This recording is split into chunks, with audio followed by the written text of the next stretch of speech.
across the huge darkened space around them. Open spaces with no cover except a bunch of pillars make me nervous. "I understand," Kakata said, sitting down beside Jeff. "But that's not what I meant." "You think the shipmasters know where we are?" Nicole asked.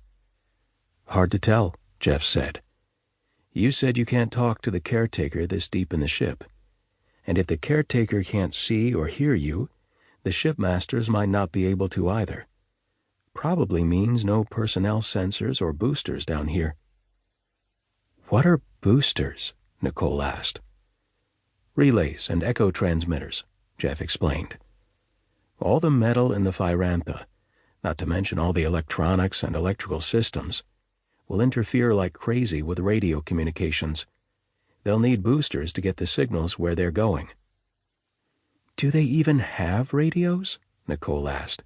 "I've never seen anyone use something like that." "They have to have something," Jeff said. "A ship this size? You're sure not going to want to rely on a messenger service."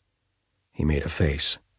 "On the other hand, if they know you've disappeared, and if they know this is a spot where you'd be invisible to the caretaker," he shrugged.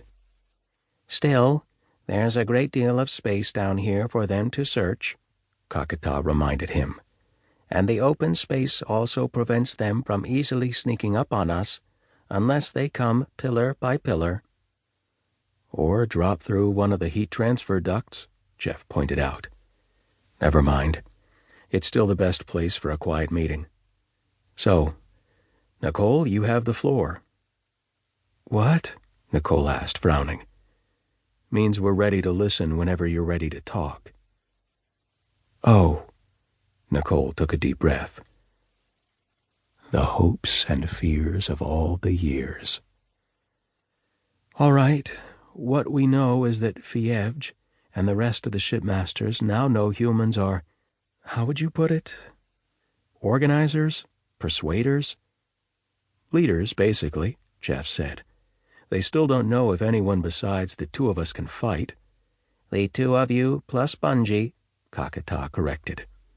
"Yeah, plus Bungie," Jeff agreed, making a face. "But whether or not we can actually pull triggers and throw grenades isn't important anymore. The fact is that they see us as leaders, and unless the universe is full of George Pattons and Erwin Rommels, they're definitely going to want a good hard look at Earth."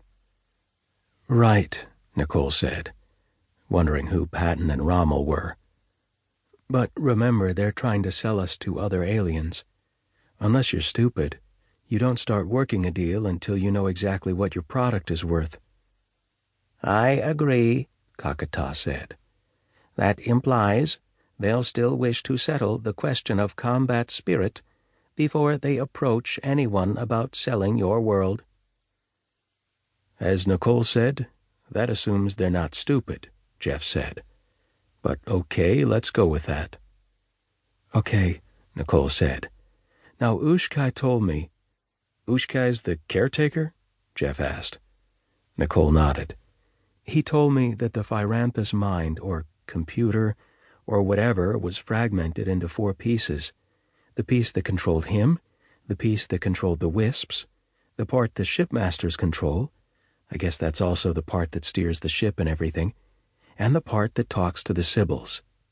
And, unfortunately, the part the shipmasters control seems to be bleeding over into the part that controls the caretaker," Jeff said.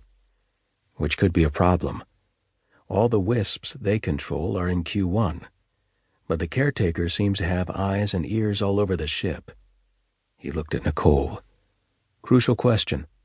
If the caretaker can see everything, and the shipmasters are controlling him, how are we ever going to make an effective move against them?" "I've been thinking about that," Nicole said. "I don't think they're controlling him exactly. If they were, they could have made him give us the wrong formula for the sunset drug. I think they can just listen in on what we're saying to him and talk through him. But that's all." "Not sure how that helps," Jeff said. "If they can listen through him, they can presumably see through him too." "Maybe,"